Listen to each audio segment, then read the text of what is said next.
Hey, here we all are. Kia ora whanau. Welcome back to another episode of BHN Big Hairy News. And all the boys are here. The boys are back in town, all three of us. I don't know when we last did this, guys, but everyone thought they might jump into tonight because it looks like it could be a bit of a fun show. And here we all are, George and Chewy, my compadre, my amigo. Welcome on How are you, Chewy? Good. I haven't left the house in 2 days because it's fucking shithouse outside. Yeah. Do you reckon it's shithouse everywhere?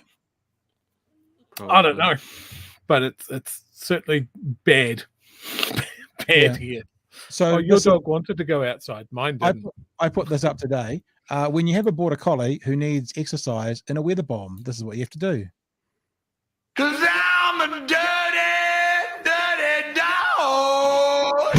I'm just sitting here on my own.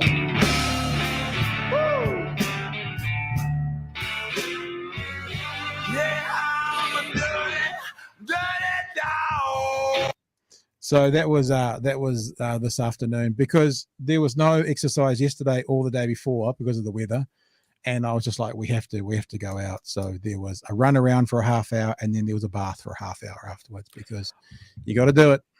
I bought Elva a very expensive Swan Dry jacket. This is for my Scandinavian double-coated waterproof dog. She won't go out without it, but then when she gets to the gate, she just lies down on the ground and goes, I don't want to. It's horrible. Take me back inside. All right. She's a couch wolf. We're actually being told it's awful in Hamilton, too much rain, shitty and palmy, and everyone else saying evening all. Hey, the other thing about the weather that there has been, if you live in places like Dunedin and you go to university here, this happens most times. We get a lot of rain. I'll show you this. This is a bit of fun. This is for people who don't know Dunedin. Nice. This is through the middle of our university. There's a river. It's called the Leaf, and when you get enough, that's actually I've seen it a lot more serious than that with guys going down it. I've seen it serious enough that only the very best sort of kayakers can go down it. But every time we get a good amount of rain in Dunedin, we end up having guys using it like it's a training course for the frickin' Olympics. It's fantastic. So there you go. So tonight, what we're doing today, I feel like it's going to be, it feels to me like it's going to be a fun show. I mean, I don't know whether it is going to be fun or not. You always say those things and there might be some controversy. There might not be about things that are going to be said or what might be said. But if you're joining us, it'd be a really good one for you to get involved with whatever platform you're watching us on. You can comment in the comments at any stage. It comes through. And as you see that we have already done, we can do this. You say, look, beautiful day in Whakatu. Where's Whakatu? I don't even know where that is. Shit day in Palmy, awful day in Hamilton, etc., etc., etc. So, so feel free to participate and comment because one of the things we're going to talk about today, which kind of sounds like a really big philosophical question, and maybe it is, but it's just intrigued me, is when is a human a human? Now, this is a news conversational show, and there is a news angle to this. It's a bit of a flippant news story, but it comes out of America, which we'll get to shortly. And after that, we're going to have Jessica Hammond come and join us and have a bit of a chat about what it means to be a human. When is a human a human? Jessica is a politician, a playwright, a blogger. She studied economics, psychology, and philosophy as well. And she's going to come and jump on and have a bit of a chat with us about when is a human a human. And that could go anywhere. I mean, maybe before we get into that conversation, you guys who are watching now, chat away, go for it. Tell us, when is a human a human? When would you consider what should we call it, boys? A life, a being, a whatever? When would you consider it to be a human? And do we mean in terms of like a fetus becoming a human? Well, I don't even really have an end. Maybe we should just leave it there because the story we're going to show from America will explain more as to what it all means. But that's for my weird brain, my weird ex-talkback. Like I could imagine getting on a talkback station tonight and doing this as a topic, right? It would be great fun to hear what people had to say. And so that's probably why it sparked some synapses in my head off to start to talk about it. Because I think that makes for an interesting conversation about when is a human human. So what we mean, George, I guess will be revealed when we play this first part of the conversation. Sweet Bix? And then we're also going to talk about nursing. Now, there was some very interesting commentary made by the, I think it's the New Zealand Society for Nurses or the Nursing Society of New Zealand on Twitter to an article written by Stuff. And Stuff was talking about the crisis and there was literally speech marks around the word crisis in their tweet around the crisis in the health system and how there's a whole bunch of nurses sitting on the sideline who can't work because of the mandate. The Society for Nurses in New Zealand have put out a tweet to this response saying the community doesn't want them back. Oh, there you go. You got it. Thanks, dude. So the community doesn't want that. What's the exact quote there, Chewy? You can read it for me. My eyes can't see it. Oh, I can't see it. The reality is that unvaccinated nurses are not wanted back in the health system. They are a small minority with views inconsistent with their professional obligations. So that fascinated me, and we've got the director of the Nurses Society of New Zealand coming up today as well to talk about it. So we're going to have a look at the conversation that Andrew Little had on the AM show this morning that had a little bit to do with this. And we're going to have an interview or a conversation with the director of that society as to what is actually happening in the nursing community, because he said to me in an email or on the phone perhaps that there's a couple of lobby groups and there is lots in the media about saying these people are wanting to get back to work, but everyone within the health community doesn't want them back.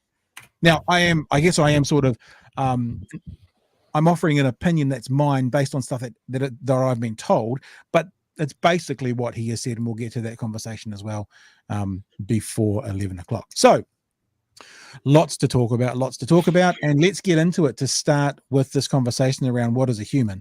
Now, for me, what I do often is I see a story, and it intrigues me as to where it could go. If you've been watching our show for a while, you'll understand that sometimes we take an issue or a small story and we run a narrative through about other issues that can bounce off the back of it.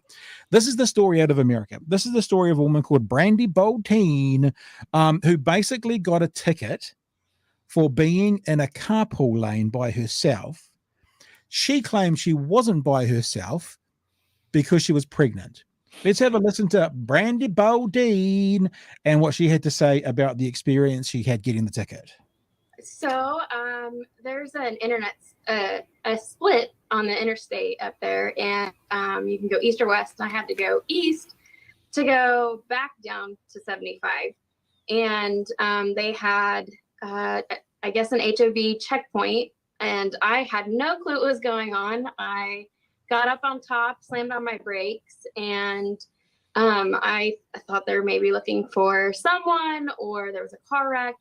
Never in my wildest dreams it was an HOV checkpoint. I got pulled over, and the officer said, "Okay, well, you're in an HOV lane." And I said, "Yes." And he said, "Great. Is there somebody else in the car?" And looking around, I said, "Well, yes, there is." And he said, well, where? As he's peeking in the car, and I pointed to my stomach. I was like, "We're right here." And he said, well, it's two bodies outside of the body, so that doesn't count. And so I just kind of was in shock, and I was like, well, in light of everything that's happened, and I'm not trying to make a huge political stance here, but do you understand that this is a baby? And he kind of just brushed me off and asked me to go to the other officer to get my citation. So part one, boys, anything to say? I love it when someone takes the absolute piss, but good on her. Yeah. I thought it was like a classic, like entitled motorist move, though. You know, it's like, well, actually, did you see what I got here? I got a baby, mister. I'm all good. Those lanes seem to be like at the center of so. I mean, I'm not a motorist. I don't understand the culture myself, but those passenger lanes seem to be the center of a lot of controversy. And we certainly see that here. So you can see on the screen as well, if you're watching. If you're not, if you're just listening, then you'll understand there also was a legal expert that came on to offer their opinion as well. So the host of CNN asked the legal expert from CNN, you know, what will happen here? What will happen? Because they're going to court now. So the point being is she's not going to pay the fine. She's going to take it to court to claim that there was more than one person in the car. So she's not going to pay the fine. The host then asked the legal expert, what's going to happen here? So this is a really interesting legal question. And Brandy, kudos to you for your quick and creative thinking when you got caught there in the HOV lane. Just on that point, which obviously goes to show as you were kind of saying, George, maybe we're entitled, just trying to get out of a ticket for any reason they can think of. Maybe that Brandy wouldn't have thought of that until she got in that situation. Perhaps, maybe. But anyway, we'll go on with the legal expert. But here's the issue. In the Texas Transportation Code, it's very clear. To qualify to be in an HOV lane, you either have to be a motorcyclist or a vehicle occupied by 2 or more people. Now, as far as my research as well, Pamela, I did not see anything else that said the second person had to be in a passenger seat or the second person couldn't be in your womb. It's just 2 people. Now, you combine that with the Texas Penal Code, which says very clearly a fetus is a person. Well, then to me, that means there were 2 people in your car when you were in the HOV lane. The legal expert went on to then talk about it will come down to the judge, depending on what the judge thinks. They could lean either way, and also mentioned that there is a politician in the area where Brandy, I think her name was, Brandy, lives, who's already trying to pass a bill to say that a fetus or a pregnant lady there are 2 people in the car. So straight away, I don't know whether it's opportunist or whatever it is, but there's already legal things afoot to try and then define that as 2 people, a pregnant lady, purely to allow them to drive in the carpool lane. Right. So the lawyer does wrap up with some other things, talking about if this goes to court, it's actually quite a good argument. I do think Brandy has a good argument. However, because it's such a hot button topic right now with post Roe, it's not clear exactly how the judge will rule. He might not want to set precedents in this area because obviously there's going to be a lot of issues besides just whether you can drive in the HOV lane or not. They're going to pop up because if we're talking about a fetus being a person, there's a lot of other rights that attach to being a person that will be litigated in the courts, such as, does my fetus qualify for a tax deduction? Does my fetus qualify for citizenship? Does my fetus qualify for child support? These are all issues that are going to be raised and probably litigated in the courts. So there's pretty much the sum total of it. And I think the reason that this sparks something with me is, and obviously, we've heard it recently about this is an American issue. It's not going to happen here in New Zealand, but it did make me think if something like this was challenged in New Zealand. I mean, a couple of things that come to mind straight away are we get working for families. If you've got children, you get working for families. So therefore, if a pregnant woman was deemed to have a child already, what happens with working for families? And also they mentioned child support. If you got someone pregnant, what would that mean? Would you be paying child support straight away because there's a child? I think they also talked about what's the case with like fertilized eggs. So therefore, if you had fertilized eggs and you're in a vehicle with 10 fertilized eggs, is that all of a sudden got 10 other people in the car? If there was a car accident with a van that had 10 fertilized eggs in it, is there going to be a car crash with 11 deaths have been reported? Or so lots of kind of downstream, whether they be a bit silly or important enough. But it did lead me to the question of when is a human? Because that's, I guess, the crux of that argument.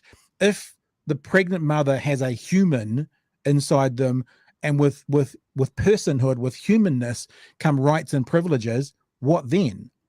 As I said, it's an American topic, it's an American issue, but I'm intrigued by it, and so I thought we'd throw it out there. We're about to bring Jessica in. Chewy, do you want to throw anything out there from the clips that we've just seen? Apart from the fact that the American legal system is amazing, there must be lawyers frothing at the bit to get a payday out of this. And it is silly, and then it's not silly because the whole thing is nuts. Yeah. I think that's fair. But I mean, I'm not a philosopher, but I can just imagine in a lecture, a philosophical lecture, that could be a question that gets asked, or a some research that needs to be done, or a dissertation that's written. When is a human? So that's, I guess, how I'm looking at it. And to be honest with you, this could go into a bunch of other questions about, things like abortion rights and all that. I haven't gone that deeply in this. I've literally stopped at the conversation of when is a human? It's a completely different question. Yeah. And if we in the conversation go to that, are we talking legally or philosophically, or I don't know. I guess they're talking legally because in that instance, it's 2 people in the car for a legal requirement. You need 2 people in the car to be in the carpool lane. So that would be legally in that instance. So maybe we parameter our conversation with that we're talking legally. But but you're well. Regan's got the best question. Regan wants to know which one of them was driving, which is perfect. All right. She is a politician, a playwright, a blogger. She studied economics, psychology, and philosophy. We say welcome, Jessica, to the show. Hello there. Kia ora, Koroi. How's it going? Yeah, good, mate. Thanks for joining us. Can you clear this all up for us? When is a human a human? Easy. You can answer that one for us. Well, I mean, is that even the right question? There are a lot of things that are human. I can scratch off some skin cells right now, and I've got human tissue under my cells, a sperm cell, an ovum, an egg cell. Those are humans, but we don't necessarily think that those things are persons, that they count as a passenger in the carpool lane, or that they should have a right to life or responsibilities to anyone else. So, whether something is human, I'm not sure is the right question when it comes to abortion or carpooling. So, what is the right question to ask? And, some people will use other terms that seem more morally relevant, like, is something a human being? What is a human being, or is something a person? And in philosophy, we look for these morally relevant categories, because we don't tend to think that just sticking something into a kind of arbitrary category like species necessarily is kind of morally relevant. That's the kind of mistake we've made in the past, and a lot of people still make now, about, thinking that putting someone in a particular gender box or a race box or something, these people count, or these things count, and these things don't.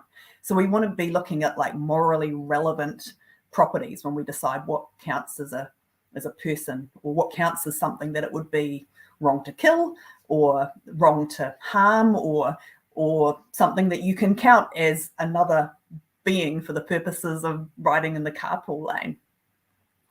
So there've been like lots and lots of different attempts at this over the years, over centuries, I suppose.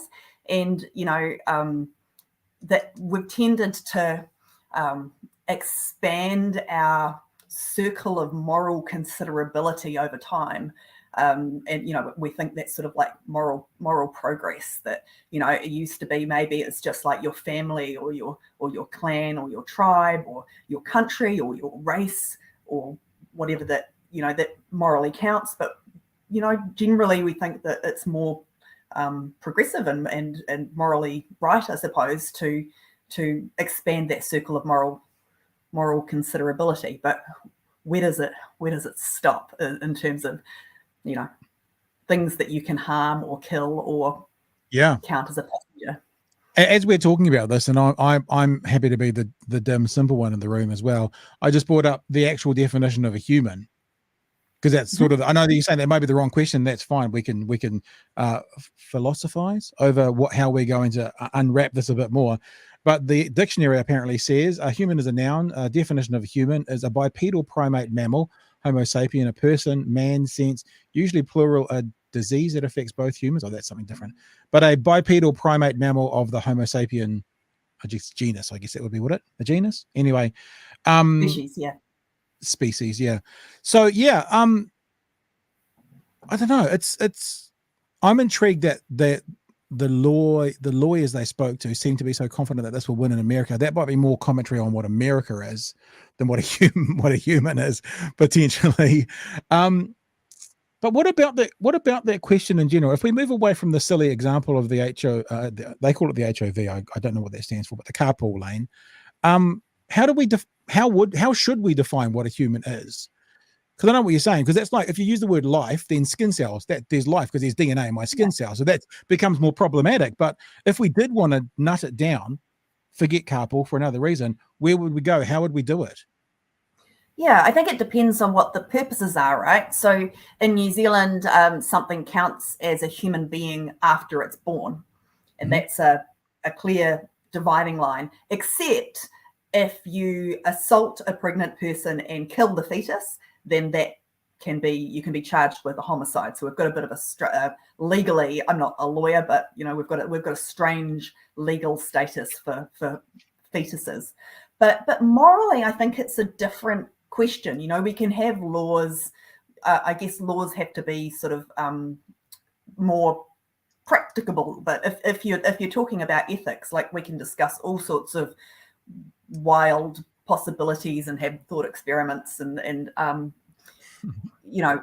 guess we want to come up with some dividing line, and that dividing line is going to depend on the question we're asking. So for the question of abortion, it's generally like, what are the things you can kill and what are the things you can't kill? And if you're a lot of people who are against abortion say, well, a fetus or an embryo is a human, therefore it's you can't kill it. And or they'll say it's alive, you can't kill it. And the tricky thing is, pretty much any dividing line you come up with between the things you can kill and the things you can't kill, you can come up with some sort of counterexample for why that doesn't make a lot of sense. So, for instance, most humans think there are all sorts of things that are alive that it is morally permissible to kill under some circumstances, like a streptococcus bacterium that is in your throat, strep throat, alive. Human alive skin cells. It's not wrong for me to exfoliate. That's okay. So is it membership of the human species? Well, I mean, that has other problems too, right? Because there are a lot of other things that we think you shouldn't be able to kill that aren't human.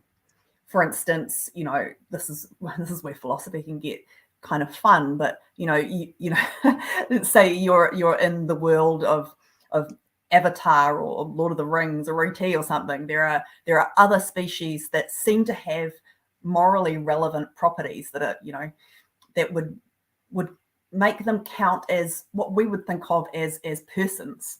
So personhood is kind of a term of art. It's like a technical term in philosophy, and people argue about what it means, but it's definitely not synonymous with humans. Right. There are some things that are human that aren't persons, and some things that are not human that are persons. Did I get that run the right way? There. I think as well. I mean, this might sound a bit airy-fairy sort of thing, kind of a little bit too existential. But when you thought about what we shouldn't be able to kill, I think about things like, we talk about like, we use emotions, or we use words like don't kill my not spirit, like religious, but like my will to do something. Don't squash me. Don't put me down. Don't like kill my will to want to be able to do something. We wouldn't be cool with that, but then that's not a person either. I don't know. I was just thinking about what else is it okay to kill and not kill. And I think you're right about the life thing. And I've thought this, I guess, for a long time. Someone actually said to me what you've said, the similar thing, when we were talking about, is it life in the womb? And it's like, well, so skin cells, life. And I think the only way the quote unquote pro-life, I think is all of those terms are pretty ridiculous and political, but for sake of expedience, we'll say that the only way the pro-life argument works is if they can define it as a human being, because we don't kill human beings. But I guess that's the struggle in that debate, because we do kill life, as you're saying. So it's okay to kill life, skin cells, whatever it is. COVID, please, we like to kill as much of that as we can. But we frown upon killing human beings. So their argument seems to be the only way they could make that sort of stick is, for example, if this case was to be made the situation. So if the legal system rules this as two people in a car, then that, I can imagine, will help that pro-life argument immensely, because they'll be able to go, see, it's a life. Courts have ruled it's a life. And that would be if they can't prove it's a human being, or that they're, as you say, we kill life all the time for all sorts of reasons. Yeah, I mean, I guess the pro-lifers have a couple of problems. One is this, I guess, the implications. I mean, I think what this person did with the carpool is quite clever. They're saying, look, either it's a person or it's not. If you want it to be a person, then it has all sorts of other rights. And do you really want to go there? Or are you going to be inconsistent, and are you going to be hypocritical? but the pro-lifers do have a couple of problems with that. If it's human, then it can't be killed thing. One is that there are a lot of things, like we were saying, there are a lot of things that are non-human, either really or hypothetically, that we think shouldn't be killed because they've got the same sorts of properties. So intelligent aliens, artificial intelligence, we might get some sort of robot life that it would seem really wrong to kill. Some people think that chimpanzees, for instance, are persons, and it would be wrong to kill them for the same sorts of reasons it would be wrong to kill a human being or human. But then there's this question of birth is one cutoff that some people, it's a cutoff in New Zealand in law. It's probably not a good moral dividing line, because it just seems, it doesn't make a lot of sense, for something to be not morally considerable one day and morally considerable, the next. Yeah. But there's another problem, right? Because if you think that life begins at conception, I guess you have to come up with some argument for why these two cells, a sperm and an egg, are things that you can flush down the toilet or whatever. But then when they become one cell, now, even though it's just one cell, that it's suddenly imbued with these magical moral properties. And under what circumstances, right? I'm just not really sure anyone really believes that. I'm an egg donor, for instance. Now I have two children in my house here, but if we went into the fertility clinic where those embryos are frozen and there was a fire in there, you better believe I am not running and saving those embryos. I'm going to be picking up my children and going out. And I don't think anyone thinks seriously that those things are equivalent.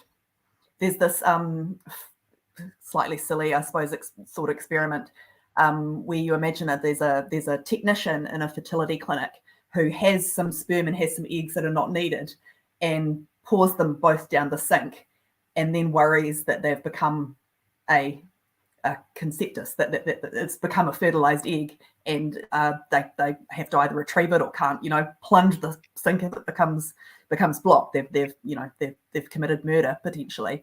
I don't buy it, and I don't know if anyone really does. It's been an interesting conversation with potentially some heavy thought processes based on a very silly article. So in saying all of those things, Joey, if you anything you want to jump in, we can do it now. Jessica, if there's anything you want to wrap up with, we'll do it now, or else we're going to move on. Anything from anybody else? No, well, I was just thinking, along with a lot of these laws that they're discussing over there in the States, there is the fact that they were threatening to charge women who had miscarried as if they'd had an abortion as well. So, I mean, these silly little things, as you said, do have potential consequences down the line. And it's like each side is wanting to have it their way with no downsides. So yeah. It's a funny starting point for quite a heavy discussion. Yeah, I apologize. One really important point, if I can, just quickly. A lot of people think, and there's a philosopher, Judith Jarvis Thompson, who made a very important argument a few decades ago, which is, look, you could concede absolutely that a fetus is a human being, a person, and it has that full moral status, but still think that it is totally fine to have an abortion because a pregnant person's right to bodily autonomy trumps that right. And that's really probably the argument that most people who are in favor of reproductive freedom would take. It's a long argument, but it is a good one. You look up the famous violinist and Judith Jarvis Thompson if you want to read about that. Very cool. Hey, thanks for that. I know it's a bit of an odd one tonight, but I'm an odd person, and it's something that just sparked a thought in my head that I thought I wanted to talk about. And I'm very appreciative you came on, Jessica, and help us figure it out. Yeah, we'd love to have you back. It's a lot of fun, Jessica Hammond. Thanks for joining us tonight. Really appreciate your time. Thank you. All right. You. There you go. George, you want to add anything to that? You didn't jump in during that. Is there anything you want to bounce off the back with? Yeah, I mean, legally, philosophically, it's an interesting question. It's something I've sort of dealt with, I guess, in a sort of politically or discursive way because it is something we deploy just colloquially as well. Something being human or inhuman is something we sort of deploy on a day-to-day basis, but especially in my sort of research around how war is produced visually and discursively. It's something that is often at the forefront of that, the dehumanization. This is another sort of angle you can take on this question is how we quite routinely sort of dehumanize the other, whether that be the enemy overseas or whatever it is, and make them the non-human. So too is to make it basically easier to terminate them. This is done in a variety of ways. The sort of visual technology of the person operating the drone from Nevada, or what have you.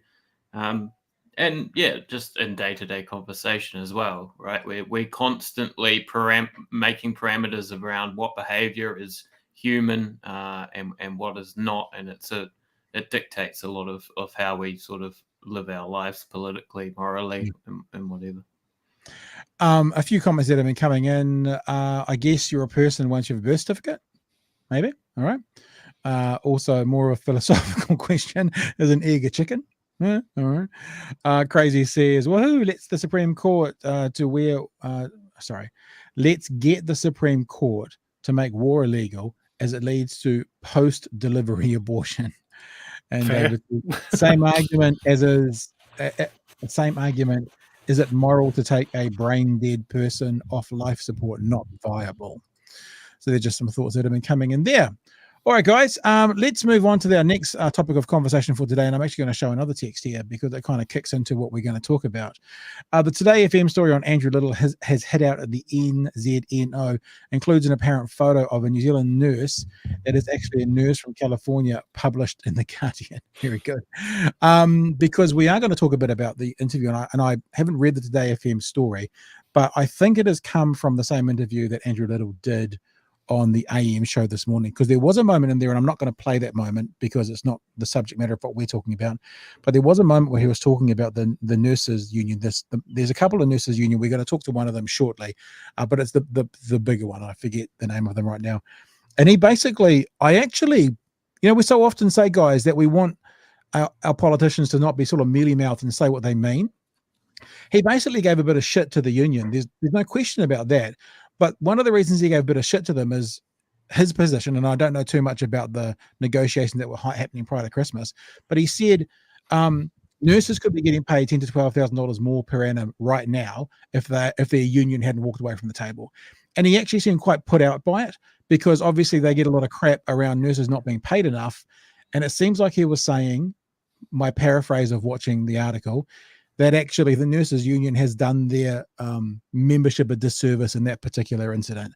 So maybe he was a bit dismissive of them in that particular incident, but that's what I got out of that, at least anyway. So yeah, maybe he was. Right, we're going to talk about a couple of things here. As you know, we love to commentate on the commentators. It's one of the things we enjoy doing here. We had Ryan Bridge interviewing Andrew Little on the AM show this morning, and there's a couple of things we want to talk about. The first thing is actually about the interview, right? Some people were, speaking to me and Chewy on the show last week when it's like, oh, it's like I'm watching a reaction channel here on YouTube. And I'm like, well, to be honest, that's sort of in part what we do. We have interesting conversations and philosophical conversations and academic conversations, and sometimes we react to things. We've talked about the AM show quite a bit on this show. We're going to come up to our 100th episode Monday week. That's when our 100th episode is going to be on. But the one of the things we've often talked about, and maybe there's a little bit of bitterness from me in this, if I'm completely honest, is that these people who have access to the politicians that I'd love to talk to waste so much of their fucking time asking inane and stupid questions that they either know the answers to or are pointless. In this conversation, they're talking about the so-called health crisis. You can see the heading there. Why Andrew Little won't say New Zealand health system is in a crisis. Ryan Bridge spends half the interview trying to get Andrew Little to say the word crisis. He actually, that's The first half of the conversation is just about that. In fact, I will play the quote for you. And there is a point where he says this, Ryan Bridge says this, I don't want to get caught up. I don't want to get too caught up in, is it a crisis or isn't it a crisis? So in other words, the substance of the conversation, i.e., is there a crisis, Ryan Bridge doesn't want to talk about. He literally says, again, I don't want to get too caught up in, is it a crisis, isn't it a crisis? So he doesn't want to talk about the actual potential issue. He just wants Andrew Little to say the word crisis. And he's perturbed that he won't say the word crisis. So I'm going to play for you a few questions from Ryan Bridge, and then we're going to play some of the answers from Andrew Little, and then we're going to go on and talk about what's actually happening in nursing at the moment. So here's the first question from Ryan Bridge. Just really wanting, apart from anything else, really wanting Andrew Little to say the word crisis to all of the people that want him to say it. I'm sort of on your side in some ways. I don't want to get too caught up in the is it a crisis, isn't a crisis. But clearly there are a great number of people within the profession, healthcare, who want you to just acknowledge it, to just say that it is. Will you do that this morning? So all these people just want him to say it. Now, for me, if there is a crisis, what I want my government to do is fucking solve it. I don't want them just to say it. But apparently the thing that's most important to Ryan Bridge is to get this minister that he's got the time with on the air to say the word crisis. Any response from you guys? You can jump in now if you want. One thing that jumped into mind is how much National got lashed over the housing crisis, and how long John Key fought against saying there's no housing crisis. There's no housing crisis. So I see a little bit of that in this. And now we're on to two crises. It's a cost of living crisis and the nursing crisis. So we've got two of them on the go now. Yep.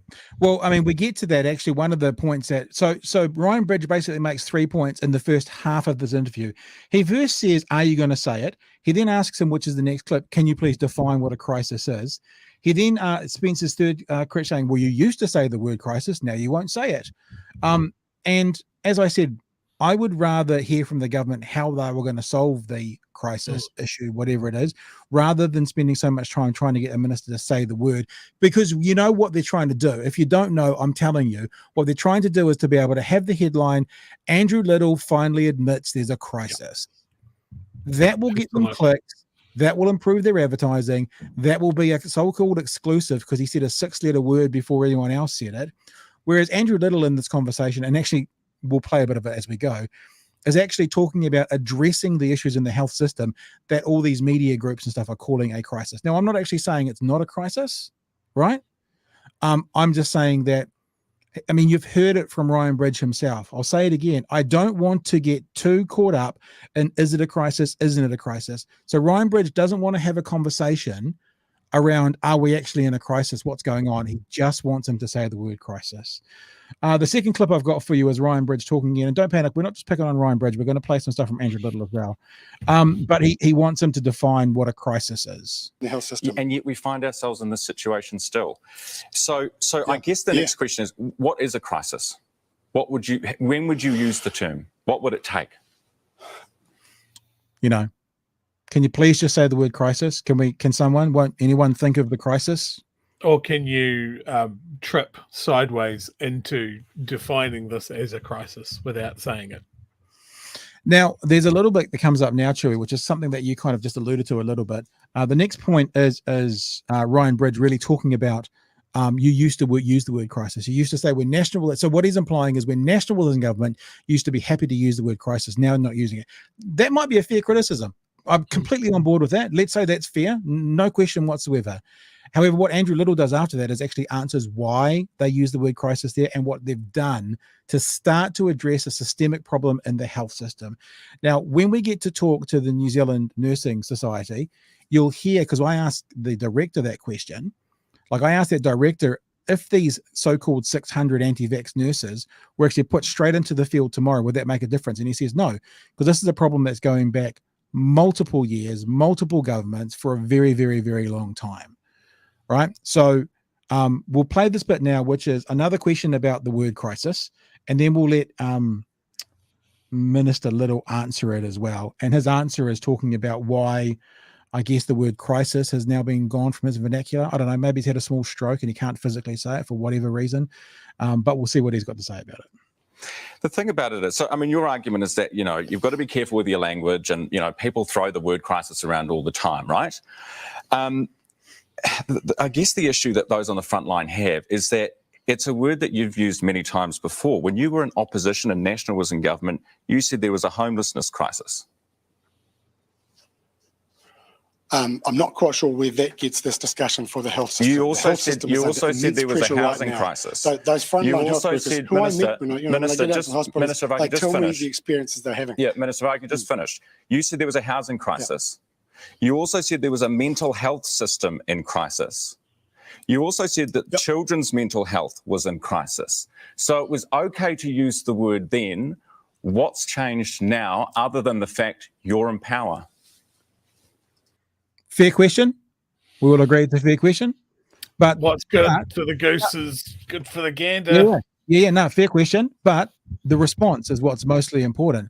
Like I said at the start, for me, it's not about the word crisis, it's about solving whatever the issue is. Whether you call it a crisis or call it an issue or call it a massive shortfall, whatever it is, to have a minister there and just ask him about the word crisis rather than how they're going to solve the issues, just gets my goat something. So here's the response to talk about that. So this is the minister now talking about why they use the word crisis. And you can judge for yourself whether you think it's a fair response or whether he's being this is double speak from a politician. That's up to you. I can explain the mental health crisis because there was a rapid increase in the number of people reporting mental health issues, and the government at the time that did absolutely nothing about it, had not added anything to it, had not even undertaken to examine the extent and nature of the problem. We've done that, and we've made a big investment, and we've added over 900 people to the front line in terms of mental health services. We've got another $100 million in this year's budget that we've put into acute mental health services. We have addressed that issue. When it comes to the broader health system and the challenges in the hospitals at the moment, we've added 5,500 doctors and nurses over the last 5 years. We've put in billions of extra dollars every year into the system to address the gaps and the issues that are there and the shortcomings that are there. There are still challenges. There are still problems. Let's talk about a health those. system. Yeah, let's talk about the those reason challenges. we changed the health system is because we had a system that was simply incapable of managing the chronic problems in the system. Absolutely. That's why we changed the structure. We now have a system that's better placed to address that. So there you go. You boys want to comment? Was that? He really didn't want to let him finish that piece, did he?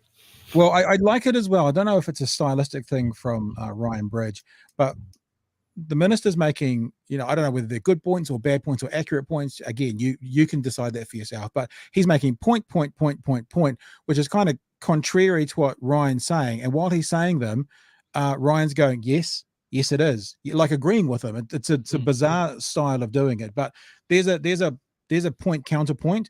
What do you think, Joey? I think that was a good answer from Andrew Little, actually. Considering he really didn't want to answer it, it was a good pivot that he had a chance to say, hey, look, this is what our government done with the mental health crisis. And, there's still other challenges. I think it was a good answer. Let's have a look at the very last question now, shall we? The very last question, which then is going to lead us into the interview with the New Zealand Nursing Society. And it's talking about, let's be blunt, anti-vaxxer nurses. One final issue, and this is an issue that we get contacted about a lot here on the program, and one that Christopher Lux has now waded into this morning.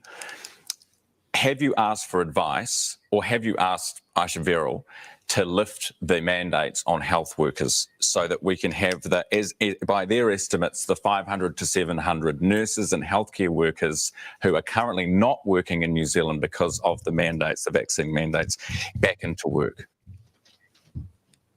I know that Dr. Verrill has those things under constant review, so she is responsible for that, except to say that those mandates were put in place for the safety of both staff and patients, and at a time when COVID infections are rising and the number of COVID cases going to hospital are rising quite rapidly now. We still have to make sure that everything we can do to keep people safe and keep infection prevention and control appropriately managed in hospitals is very important. Done. Chewy, I want to add something to this, but you guys can jump in first if you want to have any thoughts. That's the end of the clips from Andrew Little and News Hub.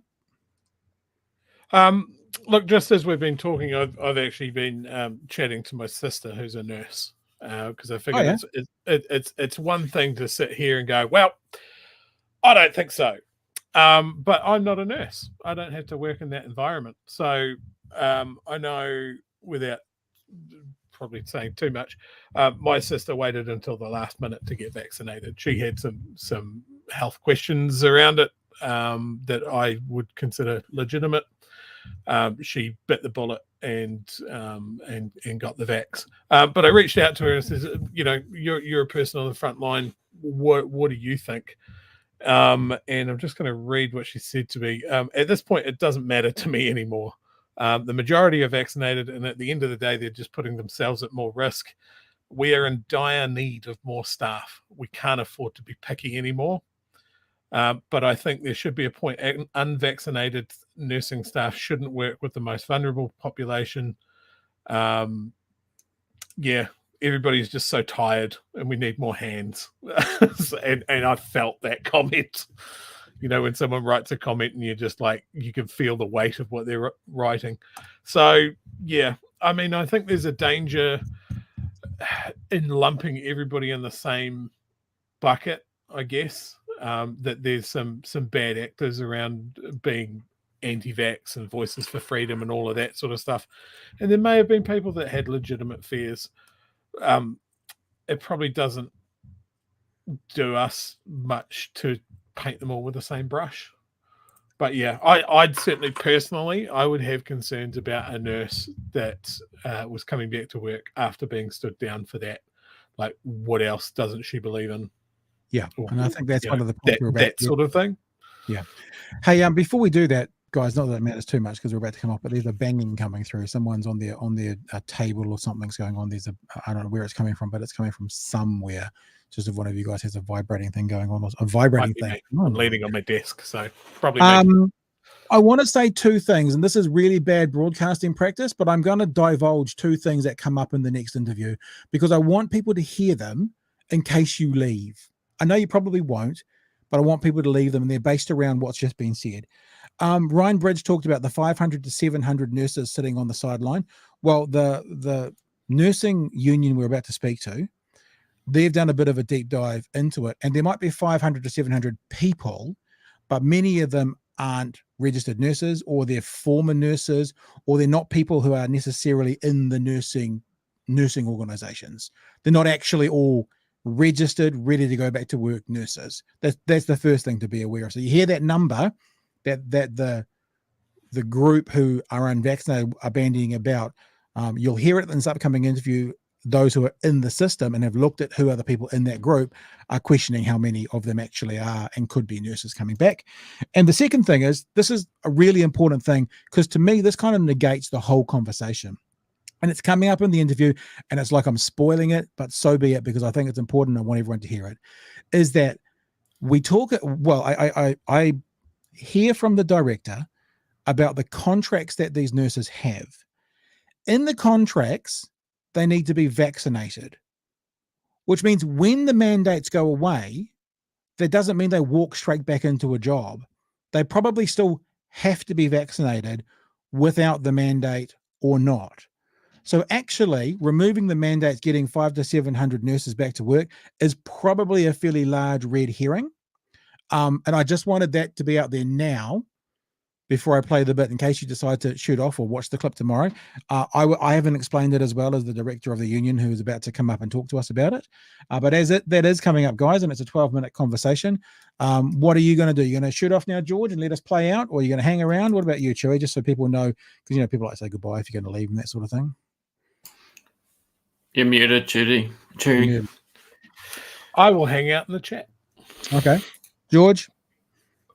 I'll leave you guys to it. Thank you very much. All right, we'll see you, George. Thank you for being with us tonight, and I guess might catch you next week because you're off Thursday, Friday. You're off like it's a real fucking job. Other than that, Chewy, we'll get you after the conversation we're about to have. And again, if you're with us and you stay through with us and you're making comments in the chat, happy to upload those, put those up, or play them out when we get to the end of the conversation. So here is my conversation from this afternoon with one of the teachers. I keep saying that teachers and nurses, the nurses unions. It's actually the Society of Nurses New Zealand, and the director is David Wills. Welcome to the show, David Wills, the director of the Nurses Society of New Zealand. David, thank you so much for giving us a few minutes tonight. Hi, Kiora. You're welcome. Hey, listen, there is this conversation going around in the media at the moment about there being a crisis in the healthcare system. Now, I think there may be a conversation to be had about the healthcare system in general, but one of the particular and specific areas that the media is throwing backwards and forwards is there's all of these nurses sitting on the sidelines who haven't been vaccinated, who want to come back to work, and that's contributing to the crisis. And I saw a tweet put out by Stuff last night, let me just bring that up, that said hundreds of unvaccinated nurses across New Zealand want to return to the workforce to help with the health system in crisis, but the government continues to deny them. The Nurses Society of New Zealand replied to that tweet, the reality is that unvaccinated nurses are not wanted back in the health service. They are a small minority with views inconsistent with their professional obligations. Now, first of all, tell us what the Nurses Society of New Zealand is, so we know who you guys are. Well, we're the second largest nursing body in the country, representing. We have more than 7,000 members across all parts of the health service. That is registered nurses. We are also a registered union, or we have a registered union arm. So we're also the second largest nursing union in the country. But we say second largest because there is another one, obviously, that some people are familiar with. And indeed, there are a number of other bodies around as well. But we have a significant membership, as I say, across all parts of the health service and have for some years, decades, in fact. So talk to me about this. I guess it's not officially a statement, is it? I mean, what is Twitter these days? It's sort of the marketplace, the place where we go and give our ideas. It's quite a I don't mean pointed and like, you know, when you hear that phrase pointed, you kind of sometimes think, well, that's a bit nasty, but it's quite a direct message you're putting out there that the community within the health sector doesn't want these nurses back. Explain that to me and expand on that if you would. Well, first of all, the numbers that are not vaccinated are very, very small. Like what? How much? Well, I can't give you a specific number, obviously, but even if we talk about the lobby group that is seeking and campaigning in this area, they claim that they have variously reported 600 to 700 members, of which many of them clearly are not practicing nurses, because a few have emailed us and we see they haven't got practicing certificates. And then additionally, many of those are healthcare assistants. I'm not saying healthcare assistants are not important, because they do provide support to nurses. But the numbers, given the total nursing workforce, the total number of registered nurses, we have 60,000 registered nurses in New Zealand. Yeah. So even, the numbers that haven't been vaccinated are relatively insignificant. Full stop. I mean, that's a fact. Most nurses recognise the importance of being vaccinated. They also have a professional duty to be vaccinated. They are under an obligation to protect patients and to protect their colleagues. It really comes down to simple as that. And also they have a duty to practice evidence-based nursing. That contemporary nursing means that all the steps, the measures, everything that a nurse does is evidence-based. And obviously, nurses who are not vaccinated, who are in the COVID denier category, aren't following those commitments. Is that what, I mean, obviously you can't speak for 100% of these nurses, but is that basically what's all meaning the massive majority of these nurses have bought into sort of the conspiracy theories in your experience around COVID and COVID vaccines? In our experience, the ones that have contacted us, and obviously very early on, we had a small number of members, very small number, who weren't vaccinated. They did cite all sorts of misinformation and so such like. They've got a duty as trained health professionals to get sources of information from proper medical sources, to be guided by all the expert authorities and such like, not like Google something and someone told me this and all sorts of the crazy things and so forth. And, you know, a few of the people that we've spoke to who fall into that anti-vax category had very bizarre ideas and just not consistent with nursing. Early on, we canvassed our members, and we can say that early on, even before there was the mandate, nurses were getting vaccinated. And even if the legal mandate were to go, even if it was no longer required under the health regulations, in most workplaces, there would still be a requirement for nurses to be vaccinated because of health and safety considerations. They have a duty of care. They have a duty not to expose patients, not to expose colleagues to risk. And being vaccinated is one of the ways of mitigating risk. It's not the only way. It's not 100% infallible. No vaccine is. Obviously, the COVID vaccines actually are much more effective and are safer than most vaccines. They're safer than the flu vaccine. They're more effective than the flu vaccine in actual fact. But it's partly about protecting patients. It's partly about judgment. It's partly about professional responsibilities. The regulator for nursing in New Zealand is the Nursing Council of New Zealand. Early on, they issued guidelines pointing out the importance of nurses to be vaccinated, to protect patients, the importance of nurses promoting vaccination as health professionals. That's the recognised position of the vast majority of nurses. And frankly, we don't want nurses who chose not to be vaccinated back in most parts of the health service. You don't want them in patient-facing roles, putting patients at risk and putting their colleagues at risk. Now, there's a small number of people. There's a small number of people who have genuine health reasons who've been able to get proper exemptions. They can get an exemption if they get a certificate from a registered medical practitioner or a nurse practitioner, and then that is signed off and approved by the Ministry of Health. So we have a small number of people that fall into that category, and then they can continue to practice, taking other measures and not being a patient-facing role. So that small number can be accommodated. But the person that falls into the anti-vax category that we're talking about here, they're not, they can't get medical exemptions because there's no basis for them to get such an exemption. You've cited 600 to 700 based on the lobby group. Let's just call it 600, being generous to them, even if that was the case with 0.01% of the current nursing population. In your opinion, let's say that we got overnight another 600 nurses into our system. Would that basically stop what everyone's describing as the crisis? No, we've got a crisis partly because of an underlying long-standing shortage which has occurred over a long period of time. But much of the current crisis is, of course, obviously due to the health services problems arising from COVID, arising from influenza, and the large number of cases of RSV. Our health system, no health system in the world has been able to cope.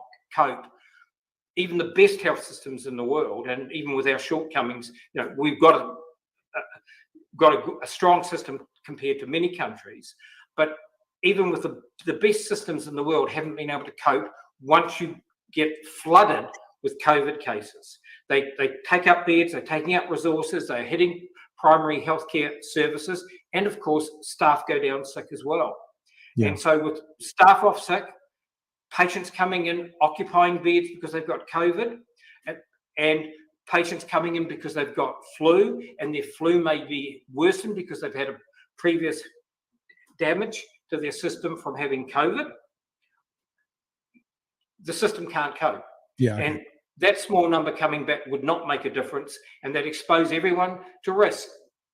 They're more likely to get COVID themselves, spread COVID themselves, even if they were tested. Tests are not 100%. They put people at risk. And no reasonable person really thinking about it would look and say, yeah, I don't mind being cared for by a nurse who's not vaccinated. Oh, I might be vulnerable or something like that, but I'll take that risk. No way. They're better outside the health system if they choose not to be vaccinated. Two more very quick things. And the first is really just a confirmation, because you've basically already said it, but just to be unequivocally clear, at the moment, nurses need to have a series of vaccinations to practice, don't they? Forget COVID, but up until before that, there are vaccinations that they must have to get a practicing. Yes, depending on settings and all sorts of circumstances, in the same way when some people are going overseas and so forth. It used to be more widespread. In other words, if you go back decades, obviously every nurse had to be vaccinated against things like smallpox and polio and so forth. We don't have polio because it was eliminated by vaccination. But talk to some elderly nurse and you will know all about that. And then there are people working in other situations where they're exposed to risk, where they're required. And over and above the mandate, and as I say, the general health and safety requirements, both legislative and other regulations, we've got employment agreements, including collective employment agreements that we've negotiated, that have a requirement for all these staff to be vaccinated. Right. As I say, even when the mandate goes, we will be having in most workplaces a requirement for people to be vaccinated until we've got better vaccines that completely eliminate COVID or whatever. But So COVID's here now. Yeah. So you're saying if that mandate came off tomorrow, if the government said it's off tomorrow, all of those teachers who are, nurses, it's a similar conversation sometimes, all of those nurses who There's are some similarities, but yeah. still would not be able to come back to work because there's a legal requirement, a contractual requirement for them to be.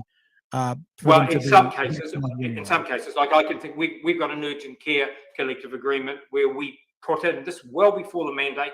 We agreed with that organisation to include a requirement that they be vaccinated. And there are others, there's some hospices and so forth. But so even without that, under health and safety grounds, before there was the mandate, nurses were being vaccinated, and we were advising that they could be vaccinated, and that will remain. Now, obviously, it's helpful to have clear policies, and it's also helpful to have a mandate. We see the problem with masks at the moment. You know, in enclosed public places, people ought to be wearing masks. They should be wearing them in schools by and large, but it's being left to individual responsibility rather than the mandate. Because obviously, the way we're going to deal with COVID is partly essentially a social contract, partly legislation and measures that are promoted as public health measures, and also individual responsibility about people being responsible and being respectful of others. When they're not vaccinated, they're putting others at risk. Yeah. And the only way that you can protect vulnerable patients is not to have them there. Simple as that. Very last question, just back to the original tweet that we started with, the phrase "not wanted" back in the health system, that implies some kind of almost opinion. And I'm wondering, is what you're also saying from your research amongst your members, and of course, you're obviously involved with the health sector, is part of what you're saying that even if the mandate came off tomorrow, even if the mandate came off and nurses weren't required to have the COVID vaccine, that actually the other professionals in the health system don't want those people back in the system because of their attitudes towards, I guess, science in general, you know, based on what they're saying about COVID. Is that what you're actually saying in this tweet? To a large extent, yes. They're not wanted. They've made a bad call. Obviously, someone can rehabilitate themselves. Someone can say, "I made a mistake." Yeah, I made a mistake, and they get a second chance. They get vaccinated and come back. But they're going to be required to be vaccinated, even if or when the health order is removed and people don't have to be vaccinated. It's just prudent precautions, in the same way as in health professionals dealing with people with infectious diseases, respiratory driven infectious diseases have always worn masks. They didn't need regulations to say wear a mask. When someone was coming in, 3 or 4 years ago into a hospital with influenza, they were isolated. If they were coming in with another infectious condition, nurses had masks, they had PPE, they did barrier nursing to protect the patient, to protect themselves, and to protect others. We're just applying that basic, sound, old-fashioned nursing that says don't put patients at risk, reduce the risk to yourself and to others. The director of the Nurses Society of New Zealand is David Wills. There is the website up in front of you if you want to check it out, nursessociety.org.nz. And as you say, 7,000 members, so that's more than 10% of the nursing population, I guess, is with you guys. David, thank you so much for joining us this evening. We really appreciate your insight. Thank you for your interest. Cheers. There you go, Chewy. You want any thoughts on the conversation? Especially because I don't know if you're still talking to your sister at the moment about what's being talked about, but anything you want to throw in there? I was surprised at how firm he was in his language. He was definitely like, "Yep, cool. Here's my decision. There's no if, buts, or maybes around it." Yeah, and I mean, like, it's a perspective of one. I guess they're working with nurses. I mean, without disparaging them whatsoever, they're working with 7,000 out of 60,000 nurses, but it's what they do. It's their job. Simon says, I have to say that man was full of common sense. David says, New Zealand, like most countries, the health system has been underfunded by successive governments for decades. Simple says, all countries are suffering a nursing shortage. There needs to be an increase in the numbers being trained. This pandemic needs to be used to inform future staffing levels. Although in saying that as well, I don't disagree necessarily, but if I can expand on that, it's not about the pandemic. Because as you just heard someone in the industry say, if forget the people who are unvaccinated, if we had 600 nurses tomorrow, boop, back in the industry, it's not going to solve the problem. It's going to be a help without question, but it's not. I mean, it's 0.01% more nurses. I mean, maybe they need 10% more nurses. It's a shit ton away from that. So I think that it's not the pandemic, in my opinion, that's causing the trouble here. It's a systemic issue that's been going on through successive governments. And much like housing, the opposition will bang on and on and on and on and on about it, even though they're a contributing party to it, and then possibly do nothing about it when they get in. It's the same as housing. One party says it's terrible and it's a crisis, and then they get in, and at the end of their term, it's a worse crisis. So I feel like the health system, maybe nursing, is in that camp. And yeah, I mean, it comes down to the same thing. It comes down to, for a lot of publicly funded jobs, is its pay. There's a lot of nurses that go through our educational system, do a couple of years, and then go off to private practice in Australia or somewhere that pays more for nurses. And we do the same to other countries. We attract nurses from other parts of the world, whether it be the UK or Canada or the Philippines or that sort of thing. So yeah, it's just a merry-go-round, and you can't just flick a switch and go bang, more nurses. You're talking at what, a 3 to 5 year turnaround to get nurses qualified, trained in the system. Yeah. Now, speaking of nurses, and I saw you put this in the chat, the project, we're facing a healthcare crisis with delayed surgeries, overwhelmed hospitals, and burnt out staff up and down the country.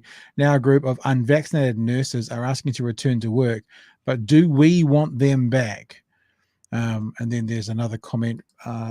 Stuff amended their article to say that you are that's longer something. No longer a nurse, something like that. Paparoa on Twitter at Paparoa3 says, we've been through the 648 members of Nurses for Freedom and can't find a single registered nurse. NZ staff and the Project New Zealand need to do a bit more diligence before giving platforms to these people. The health system needs migrant nurses, not imaginary nurses, which is a brilliant, beautiful way of coining it. Maybe we'll follow that up tomorrow. maybe we'll have a look at that conversation as we spend some more time, I guess, commenting on the commenters. But yeah, this conversation will continue. The other thing about tomorrow is, I think maybe this won't interest a lot of people, but the radio results are out tomorrow, and we've got a brand new talk station in New Zealand called Today FM. We reference them a couple of times a week, probably. So probably, Chewy, if you're back with me tomorrow night, which I think you are, if you didn't know that, we'll probably have a look at the radio results, and that may not interest everybody, but I guess for me, I think about the fourth estate, and I think about where we're getting our information from. And at the moment, it's dominated by radio would be News Talk ZB. Beside News Talk ZB would be RNZ. Television would be TVNZ, and kind of daylight comes second. News Hub is there, but if you have a look at the numbers, they dwarf compared to TVNZ. So Today FM coming into the marketplace is quite interesting when it comes to information dissemination. And I, for one, will be very interested to see how they go in their first results, which probably won't be particularly crash on, but it's probably something we'll cover off tomorrow. And if Paparoa is correct, I suspect you will hear from Discovery New Zealand, who now own TV3, that there will be some pullback on the people that they put on the project tonight, because I mean, it's akin to putting on tobacco lobbyists in an anti-smoking segment. It's actually literally akin to that. If you're putting on people who actually aren't registered, who aren't going to be impacted by legislation change, who have an agenda to have the opposite side spoken, but can't actually offer any answers. It's like having let's raise the age of smoking, and having a tobacco lobbyist on having the same kind of conversation. And the project can't say that they didn't know, because they were getting messages all afternoon that Nurses for Freedom was Voices for Freedom. Right. It was just an AstroTurf group of theirs. Yeah. What's the name of the guy who's on TV3? Oh, Mark Richardson. Apparently, Mark Richardson, I haven't seen it yet. Just bringing it up because I saw it pop up in my Twitter feed. I'm just going to go for the past 24 hours. Apparently, yeah, here we go. I haven't queued this up. I don't know what the story is, but let's just have a look. But apparently, Mark Richardson, furious at unvaccinated nurses. So he's angry at the unvaccinated nurses who want to return to work amid healthcare, basically just saying, just get vaccinated. I think that's what I saw on Twitter. Just get vaccinated, get the jab, or whatever. I do hate it when a guy that I really don't like makes a good point. Well, I think this idea about if you are rejecting the science that is actually actively keeping New Zealanders safer, it's no, and especially with BA4 and BA5, no one's saying it's the perfect, but actively rejecting it. And as you just heard the director of the Nurses Council or Nurses Union say, from his experience, most of the nurses that he's interacted with who are not vaccinated are buying into the Facebook doctrine as to why they should and shouldn't be. Oh, there he is. Yeah, look, he's been on there as well, and he's with us. I'm sure he had a better time with us than being on there. David did. So anyway, yeah, it's an interesting one to continue talking about. But as I said, we now have the information, right? Carl's with you, Joe. Did you see what Carl said? He's with you. We now have the information, and the information we have is, it appears that for most areas of nursing, once the mandates come off, you're going to have that vaccination anyway.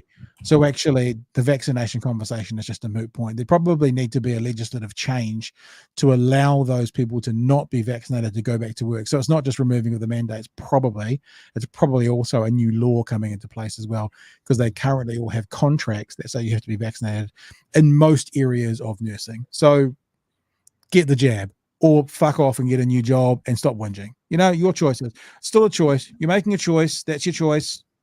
Live with it. All right. On that cherry note, chewy note, we're going to go. Hey, I was going to tell you as well, we up to the second to last episode of Star Wars. Oh, so yes. Watched episode 8 a couple of nights ago, and I was looking at episode 9 going, why does none of this look familiar? And there is a very small part of me which wonders if I've never seen episode 9. Now, I'm sure I have, but I even went and watched the trailer and still went, this doesn't look that familiar to me. It might not be familiar because, like, when I was watching, episode 4, especially episode 4, saying all the lines with Darth Vader and you must have heard the plans, the escape pod, with that weird accent that he uses. And yeah, so it's, I don't know if I've seen it, or it might just be that I've only seen it once, and so I'm just an old man who can't remember. But I'll keep you updated. I quite like the those new last two, man. They're hard work. I quite like episode 7, 8 so far. I mean, I already had seen 7 and 8 definitely, but I think Disney, when Disney got control, they've done the franchise proud, in my opinion.